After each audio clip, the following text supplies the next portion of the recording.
Hi everyone, this is Patrick Palucci of Slooh Space Camera. Thank you for joining us today for our presentation of the total solar eclipse live from Australia. We will be providing live feeds from that site. We actually have our own broadcast team on site north of Cairns, Australia, in a town called Port Douglas. With us today we have Slooh Outreach Coordinator and Telescope Engineer Paul Cox. He's there in our middle feed. We will also be attempting to pull feeds from other locations to give you guys the best looks possible. We will also be providing you some unique looks in the Google Plus Hangout as much as possible. Paul's going to be doing some of this. I'm going to click one over. Here's one from NASA that you can see live right now. I thought we'd just bring that in quickly to give you an idea of the different types of feeds we'll be showing you. Dr. Lucy Green, who is a solar researcher out of the UK. Anyone in the UK probably recognize Dr. Green from being on some of the BBC shows that she's on. And we also have a feed coming out of New Zealand from, I guess, Dave Gregg, who's helping us as well. And that, I believe, Paul, is just going to be a partial type event that we'll see at later in the event, right? Right? Is that correct? Yep. What people will be doing is they'll be taking observations and very, very quick observations. This is the best thing about viewing eclipses. From the ground, you can have a really good telescope, but also a really good computer that takes very fast images, very large images. That's actually something that's quite difficult to do from space. And of course, don't forget, we've got that live video coming in from New Zealand. The guys down there are going to be sharing that with us for the duration of the partial eclipse that they're going to be seeing. And that starts in about 5 minutes' time. So if you keep an eye in the Hangout on that kind of greenish, bluish looking sun, that's because it's a filtered image. In about 5 minutes' time, we should start seeing the partial phase start there as well. Now that's a video feed. If you have questions in the Slooh conversation box, Pat, could I just interrupt a sec? Yeah, go ahead, buddy. Can I just interrupt a sec? Can you make the New Zealand feed the live one in the Hangout? Because the partial eclipse is just starting there. You can just see on the left-hand limb of the sun, the left-hand side of the sun, that's a live video feed of the partial eclipse just starting. Fantastic. I should also say that one of the satellites I used, the Hinaday one that I talked about before, Japanese satellite, we have a telescope on board, that sees 2 eclipses from space, and that's now starting to see its first of the 2 eclipses. So things are starting to pick up now. Yeah, guys, we're actually we're pulling another feed right now to help while we get clear skies where Bob's at. And we got another feed coming in. It looks like from Paul is managing it right now. So we can give you, we have one from New Zealand, which is going to be more of a partial event, but we are showing you another event right now through the panel, but you can see of the event itself happening. So as we're moving in here, we're getting a live feed now that Paul's sharing in as well. We also have a feed coming in from New Zealand in the Hangout that we're doing. Matt is still working on his feed coming in live to Slooh's homepage as we get started here. So, Dr. Green, what are we looking at right now as you see the feed in the Hangout? What can you tell us about that? Yeah, so I can see the feed in New Zealand progressing. I think that's still the live feed there. So a tiny little bite taken out of the sun there. And then from Australia looking much, much more advanced. Dr. Green, here we go. We're looking at it right now. This is a feed that's coming in. But Paul, where's this feed located? Do you know? It will be somewhere within that very short band in and around Cairns. But look, the sun is getting smaller and smaller, thinner and thinner crescent here, so I'm waiting for the moment when the filter gets whipped off. And I'm sure everyone on the beaches in Australia is now making their judgment call as well. They'll be looking at the sun still through their filters, and they'll be wanting to know the same. When is it that we can take the filter off and look at the sun without any level of protection? So it'll be interesting to see if the diamond ring actually is seen here as well through the filter. Yes, of course, that's a really important bit of that, because that's kind of halfway between wanting the filter and not wanting the filter. So that's going to be quite a judgment call. Yeah. So what is going? Where's the rest of the sun? I mean, I'm trying to understand what's going on here. Is it just maybe you can help us understand what's going on right now? Yeah, so it's being blocked out by the moon, and so there's still a little bit of the moon that's overhanging on the other side of the sun, as it were. And in a matter of seconds now, the moon will perfectly fit over the disk of the sun in the sky. So they match very, very closely during exactly during a total solar eclipse. Afterwards, we can talk about different kinds of eclipses. But now we're just seeing the final seconds before the moon perfectly fits over the sun. So nothing else of the sun can be seen now, just that tiny, tiny, thin wedge, and I can see it going. I can see it going. Right. It's just, there it goes. It's a few So pixels, is this technically totality happening right there now? it's gone. Yes. So there it is. You see the diamond ring. So this is Wow, the there's diamond the ring that I was diamond referring to. Absolutely perfect timing. Stunning. Oh yeah, look at that. Nice. And there it goes. Fantastic. So now we're in totality. We have 2 minutes to make the most of this and look at the structures. And you can see already these linear structures coming away from the sun's disk. So right now the moon is perfectly fitting over what we call the photosphere, the bright disk of light of the sun. And we're seeing the very faint atmosphere of the sun, which is dominated by charged particles and magnetic fields that we don't normally get to see with our eyes because the photosphere is so light. That is beautiful. That is cool. So we're And looking that diamond ring. That diamond ring effect that we saw, Lucy, that is the last vestige of light that we can see going through a valley, isn't it? In the valleys and mountains on the limb of the moon. That's right. So the moon has a lumpy surface. It has impact craters and valleys. It has flat regions and high regions. And so you're right, it's not a perfect circular disk in the sky, and bits of sun's light can come through those valleys just at the very seconds before totality. And we're going to see it again, are we, at the end of totality? Yes, very good point. So then in a minute and a half's time, the reverse will happen of what we've just seen previously. So the diamond ring will appear the other side and the moon will start to slip off, and then we'll see the crescent sun that will get bigger and bigger and bigger until the moon is gone in about an hour's time. Wow, Pat, I've just had a request. If you could make the feed full screen. I don't know whether it's still reverting back to us when we talk, but if you could just make that the full screen in the Hangout if possible. Yeah, it should be. I mean, I have it selected, so it should be. In my viewer, it is. So, is it? Okay. Are you seeing it? Are you seeing it otherwise? No, I see the Hangout in the same way that you do. That was just a message that I had through on Skype from somebody. But look, over to you, Lucy. Oh, there it is.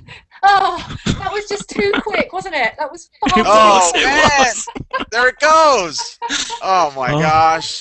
And bang, they've got the filter back on the telescope immediately. So that's some superb work down there. It really is. Absolutely. The photosphere is 1,000,000 times brighter than the faint corona, the faint atmosphere that we were just looking at. So you have to put your filter on. You have to put it on so that you don't damage your eyes if you're looking at the sun directly, and you have to put it on so that you can get safe images as well. You don't damage your camera and you don't overwhelm the camera with light and ruin your images. But my goodness, that was through so quickly. It is. So it'll be good later on to go back and have a look at some of those pictures and talk. All right, guys. Well, Bob, we appreciate you coming on live from Port Douglas. What an amazing event for sure. Dr. Green, stay on with us. We're going to be broadcasting for at least another hour or so. I'm going to be inviting in some friends from space.com shortly. They're going to be joining us, and we're going to talk about post-eclipse coverage. We're also going to show you live feeds from New Zealand as well while we enjoy this special day out from Australia and New Zealand, and part of the partial eclipse that's going on as well. Yeah, Cairns is pretty cloudy. They're on the beach there. But it was just as you said, and we've got some live images from New Zealand. Some cloud went over the live video feed that Dave's provided us down there at the Tauranga Observatory. So don't say that again, all right? Because they did have perfectly blue sky down there today. So we'll keep an eye on that. Now don't forget, it's not going to be a total eclipse there.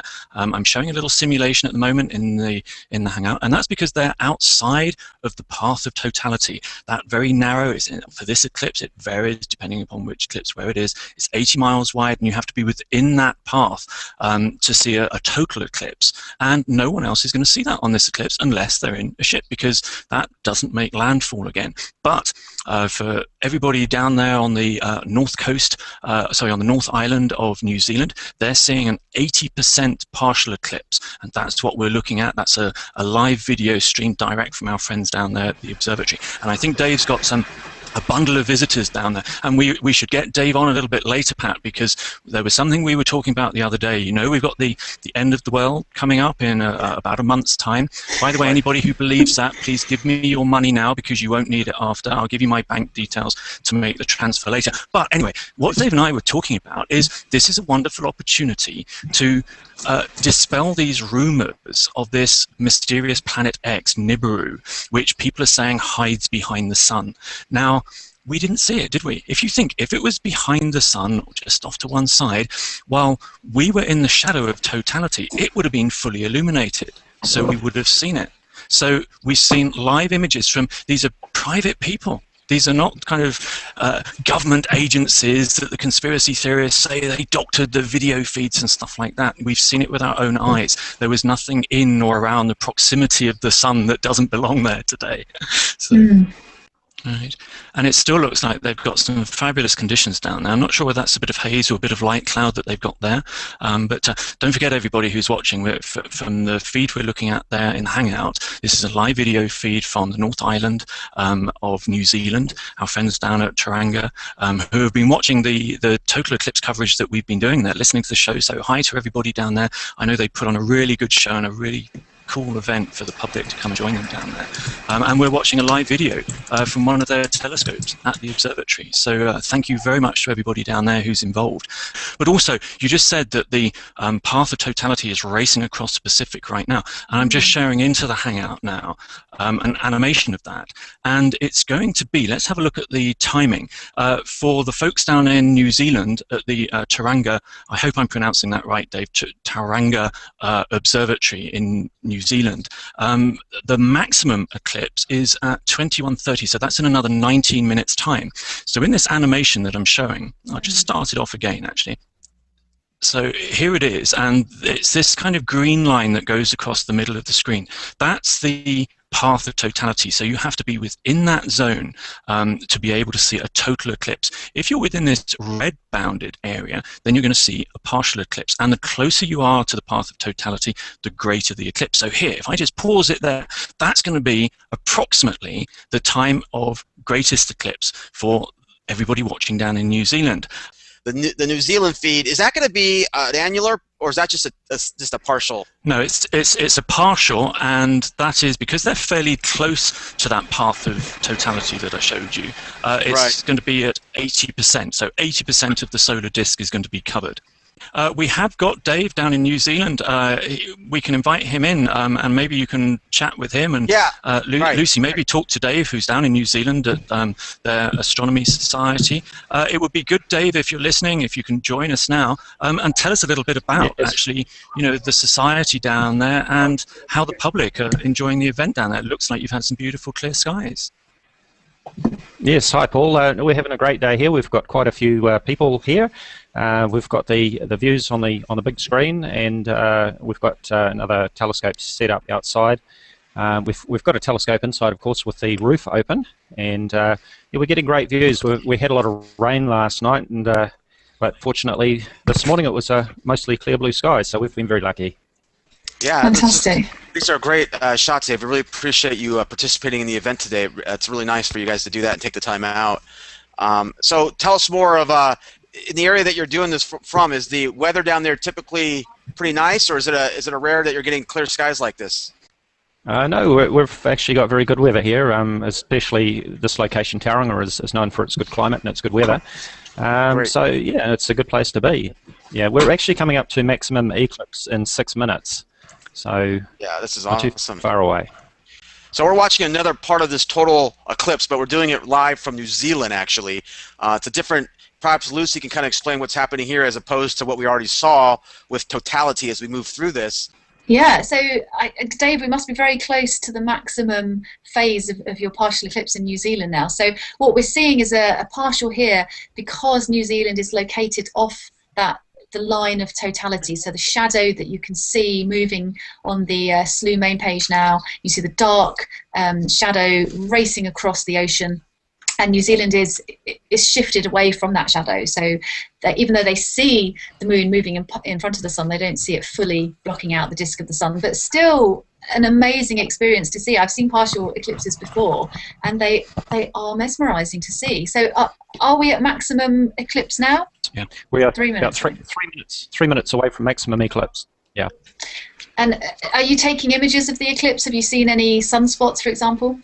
I haven't had a chance to have a look myself. I've been sitting in front of the computer and just using the solar viewers over my eyes. But I am recording on the cameras as we're doing this, so I'll be able to check later on.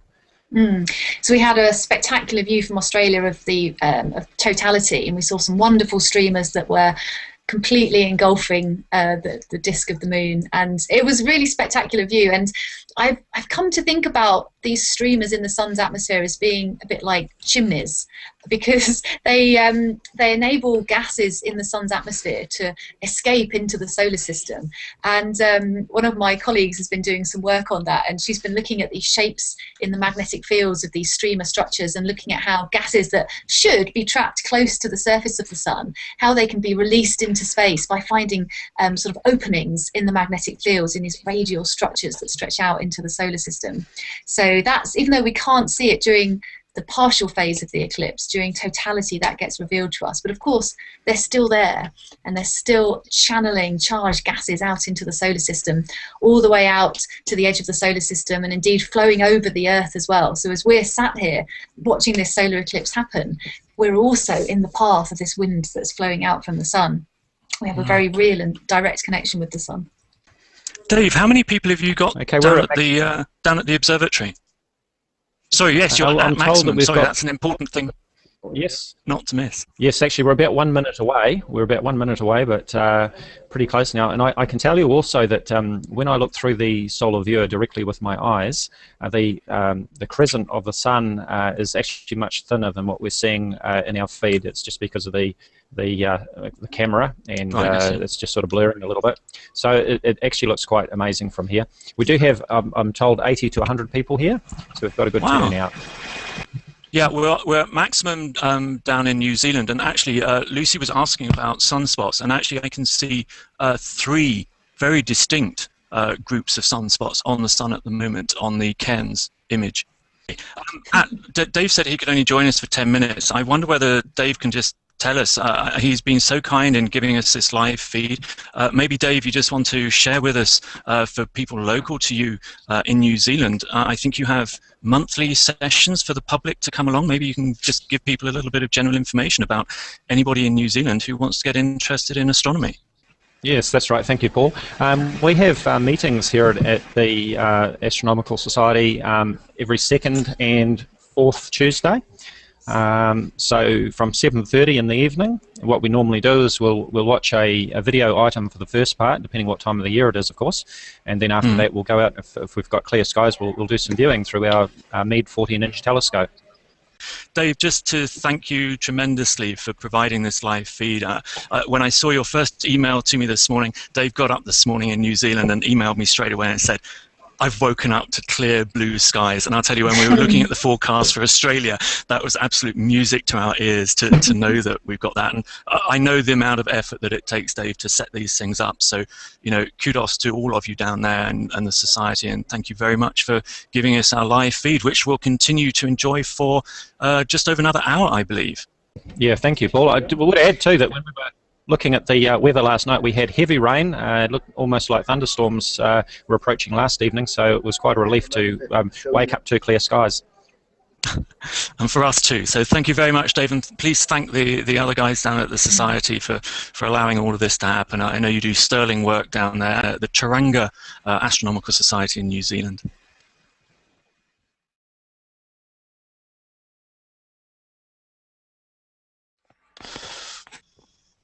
Hi everyone, this is Patrick Palucci of Slooh Space Camera. Thank you for joining us today for our presentation of the total solar eclipse live from Australia. We will be providing live feeds from that site. We actually have our own broadcast team on site north of Cairns, Australia, in a town called Port Douglas. With us today we have Slooh Outreach Coordinator and Telescope Engineer Paul Cox. He's there in our middle feed. We will also be attempting to pull feeds from other locations to give you guys the best looks possible.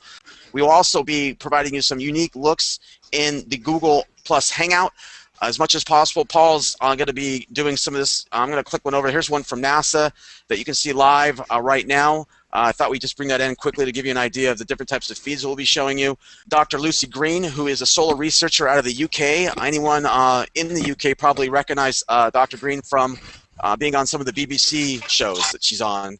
And we also have a feed coming out of New Zealand from, I guess, David Gregg Dave Gregg, who's helping us as well. And that, I believe, Paul, is just going to be a partial type event that we'll see at later in the event, right? Right? Is that correct? Yep. What people will be doing is they'll be taking observations, and very, very quick observations. This is the best thing about viewing eclipses. From the ground, you can have a really good telescope, but also a really good computer that takes very fast images, very large images. That's actually something that's quite difficult to do from space. And of course, don't forget, we've got that live video coming in from New Zealand. The guys down there are going to be sharing that with us for the duration of the partial eclipse that they're going to be seeing. And that starts in about 5 minutes' time. So if you keep an eye in the Hangout on that kind of greenish, bluish looking sun, that's because it's a filtered image, in about 5 minutes' time, we should start seeing the partial phase start there as well. Now, that's a video feed. If you have questions in the conversation box, Pat, please, could I just interrupt a sec? them. Yeah, go ahead, buddy. Can I just interrupt a sec? Can you make the New Zealand feed the live one in the Hangout? Because the partial eclipse is just starting there. You can just see on the left-hand limb of the sun, the left-hand side of the sun, that's a live video feed of the partial eclipse just starting. Fantastic. I should also say that one of the satellites I used, the Hinaday one that I've talked about before, Japanese satellite, we have a telescope on board, that sees 2 eclipses from space, and that's now starting to see its first of the 2 eclipses. So things are starting to pick up now. Yeah, guys, we're actually we're pulling another feed right now to help